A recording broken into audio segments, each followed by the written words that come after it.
성전의 보복이란 제목으로 말씀을 증거하도록 하겠습니다. 그리고 어제 이 말씀 앞에서는 바벨론의 심판과 이스라엘의 회복을 그런 선언하는 내용이 나오는데, 오늘 이 본문 말씀에서는 다시 바벨론의 심판을 장황하게 이렇게 서술하는 그런 내용이 나오고 있습니다. 그 앞에, 그러니까 어제 말씀에서는 바벨론을 송아지로 그렇게 비유를 했다고 한다면, 오늘 이 본문 말씀에서는 바벨론을 망치 그리고 사냥감으로 이렇게 비유를 하고 있습니다. 왜 망치라고 비유를 하였냐? 바로 주변 민족을 사냥했던 바벨론은 사냥감으로 전락하고 말았어요. 바벨론이 멸망하는 것은 바로 여호와 하나님의 보복 때문이라고 그렇게 선언하고 있습니다. 여호와 하나님께서 바벨론을 보복하신 이유는 바로 바벨론이 하나님의 백성인 유다와 예루살렘 성전을 멸망시켰기 때문이에요. 21절에 나오는 무라다임의 땅 그리고 부곳의 거민은 무라다임의 땅과 부곳의 거민을 쳐서 진멸하라 이렇게 명령을 하고 있어요. 바로 이 두 곳은 바벨론을 상징하는 그런 이름입니다. 또 23절에 보면 바벨론을 온 세계의 망치라고 그렇게 이야기하고 있어요. 바벨론은 세상을 심판하시기 위해 하나님께서 사용하신 온 세계의 망치였어요. 정말 망치로서 하나님께서 그 세상, 당시 세상 고대 근동 지역에 하나님을 대적하는 그런 교만한 나라들을 바로 바벨론을 통해서 심판하셨습니다.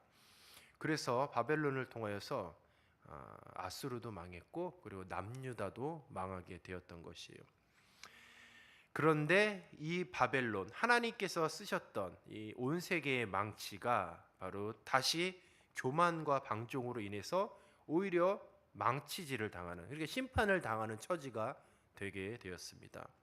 바벨론을 침략해서 멸망을 시킬 그런 나라는 먼 곳 북쪽에서 올 것이라고 그렇게 이야기하고 있어요. 그런데 궁극적으로 그 바벨론을 망하는 나라는 먼 곳 북쪽에서 올라오는 그런 나라가 아니라 궁극적으로는 하나님이 그렇게 하신 것이죠. 하나님께서 북으로부터 침략자들을 모으시고 또 직접 무기고를 열어서 무기를 꺼내시고 그들을 쳐서 황무지로 만드셨던 것이죠. 그러니까 하나님께서 하신 것입니다. 항상 그런 외형적인 모습 이면에 어떤 영적인 원리들이 있고 그것이 하나님께서 하시는 일들이라는 것이에요. 오늘 이 본문 말씀에서 가장 중요한 요절이 있는데 28절이거든요. 우리가 28절을 같이 한번 읽어보도록 하겠습니다. 28절입니다. 시작. 바벨론 땅에서 도피한 자의 소리여, 시온에서 우리 하나님 여호와의 보복하시는 것, 그의 성전에 보복하시는 것을 선포하는 소리이다. 아멘. 내용이 대충 바벨론의 심판에 대해서 그렇게 이제 좀 세밀하게 묘사를 했다라고 한다면, 자 28절에서는 조금 특별한 그런 내용이 나오고 있습니다. 바벨론에서 달아나는 사람들의 소리를 들을 수가 있어요. 근데 이렇게 달아나는 사람들의 소리를 두고 28절 후반절에 보니까 시온에서 우리 하나님 여호와의 보수하시는 것, 그 성전에 보수하시는 것을 선포하는 소리다라고 또 그렇게 설명을 하고 있습니다. 바로 이 내용이 무슨 내용이냐? 바로 이 소리의 주인공이 누구냐 한다면 바벨론에 사로잡혀가 있다가 이제는 바벨론이 멸망을 당하게 되자 다시 이스라엘 땅으로 돌아오게 된 사람들이에요. 그 사람들이 이렇게 부르짖는 소리가 바로 28절인 거죠. 바로 이들이 바벨론이 이제 멸망을 당해요. 그러니까 이제 시온으로 돌아와서 여호와께서 바벨론에게 보복하셨다는 사실을 선포하는 거예요. 한마디로 지난날을 돌아보면 바벨론 군대는 예루살렘 성전을 짓밟고 무너뜨렸습니다.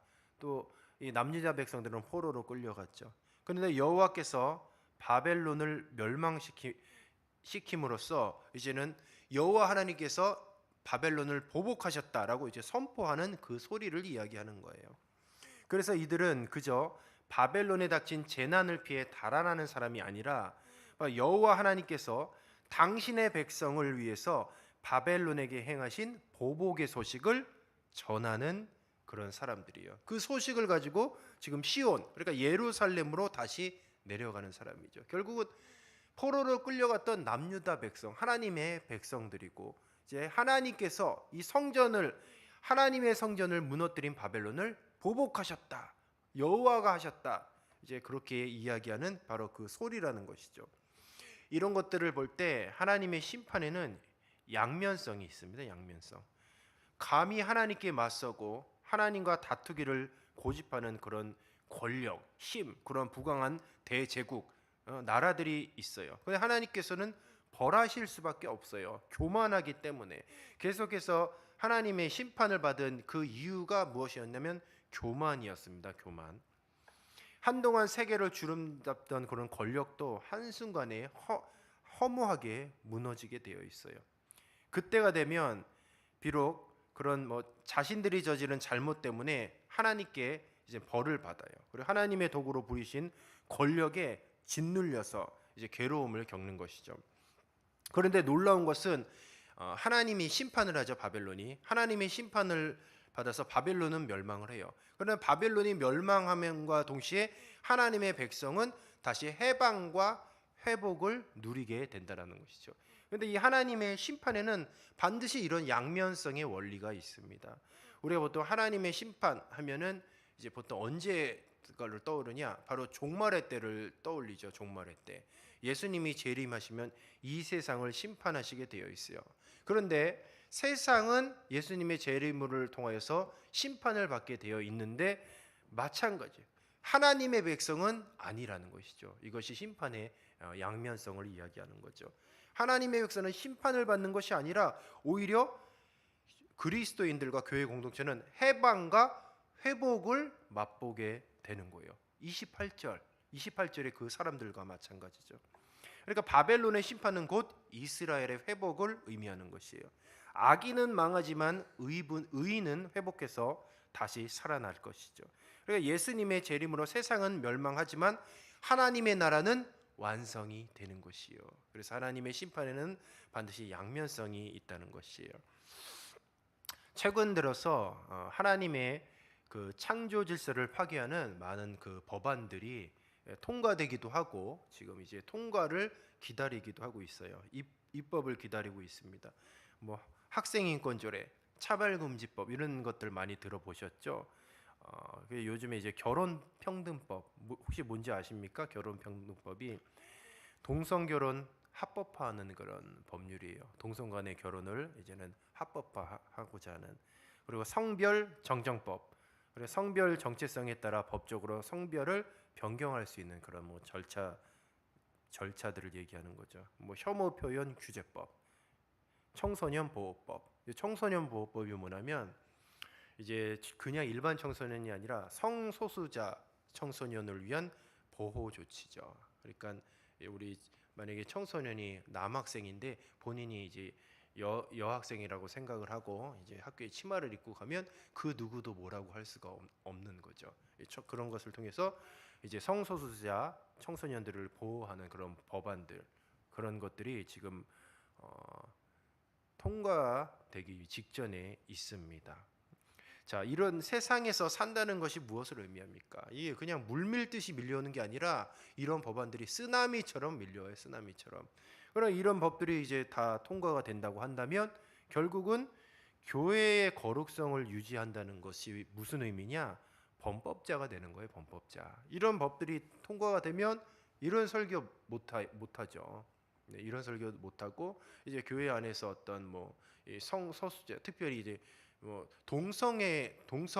동성애는 이제 죄라고 분명히 성경에 명시가 됐는데 이런 것들을 얘기할 수 없어요. 결국은 이런 법안들, 그러니까 이 세상에서 이런 일들이 막 벌어지고 있잖아요.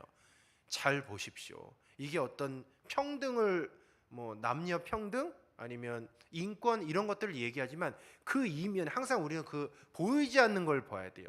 그 이면에 무엇이 있냐면 하나님을 향해 대적하는 세상, 바벨론의 교만이에요. 교만.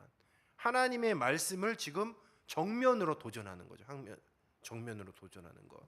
이번 올림픽 보셔서 많은 것들을 아마 느끼셨을 것입니다. 뭐 구체적으로 제가 설명하지는 않겠지만 올림픽 뭐 개막식에 많은 일들이 있었고 또 우리 여자 복싱에서 그 금메달 딴 선수가 이제 예전에 그 남자였다가 이제 여 뭐 트랜스젠더인지는 잘 모르겠는데 어쨌든 이제 본인이 이제 여성이라고 하고 대회에 출전해서 금메달을 이제 땄어요.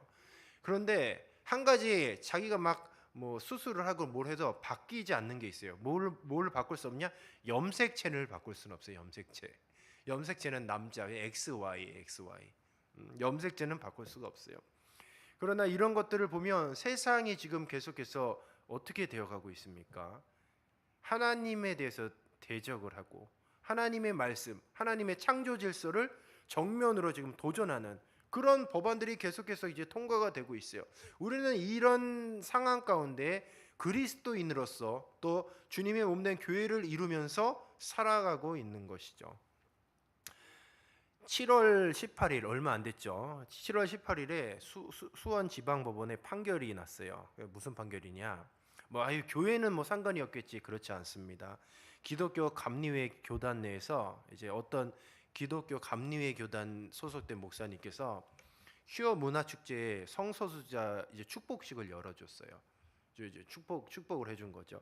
그래서 이 교단 차원에서 이제 그 목사님을 이제 출교를 선고를 했어요.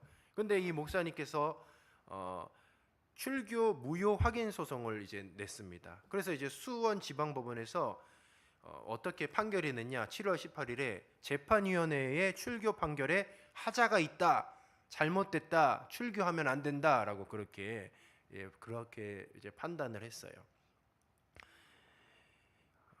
요한계시록에 보면 우리가 세상에 부패하고 타락한 상태를 상징적으로 뭐라고 얘기하냐?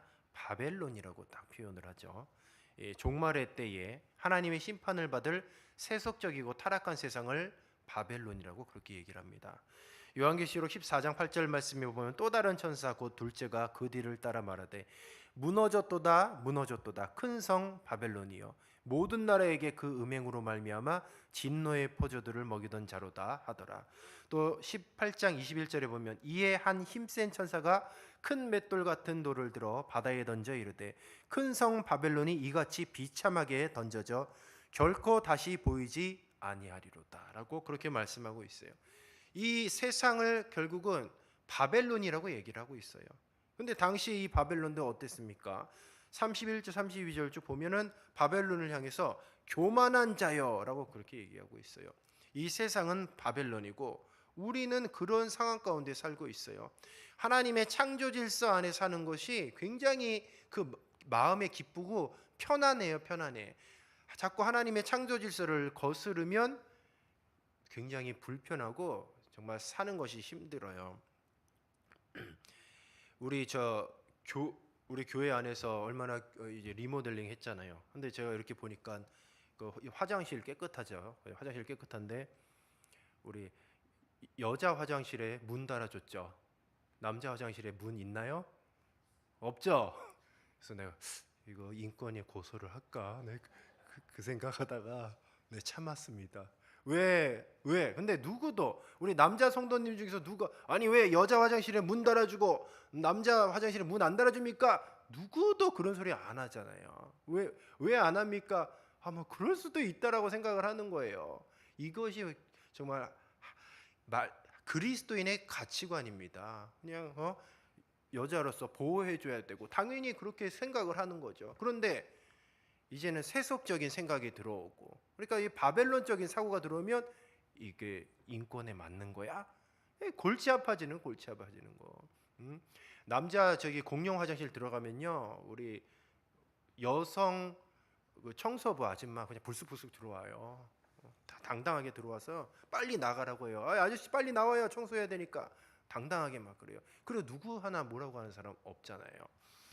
하나님의 창조 질서에 맞게 사는 것이 편합니다. 편해. 그런데 그 창조 질서를 거슬러서 산다라는 것은 굉장히 불편하고 서로 막 피곤하고 정말 그 세상은 지옥과 같은 세상에 무질서예요. 무질서. 하나님은 항상 질서의 하나님이십니다. 질서의 하나님. 남자를 창조하시고 여자를 창조하시고 서로 그렇게 화합하게 하셨어요.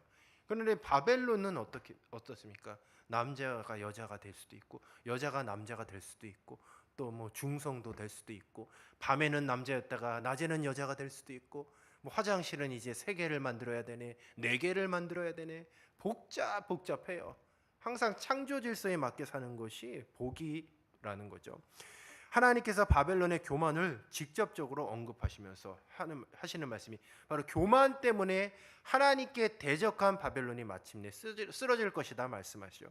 그러면서 하시는 말씀이 교만한 자여라고 딱 그렇게 명시를 하고 있습니다. 교만한 자여. 하나님을 정면으로 대적을 하는 거죠.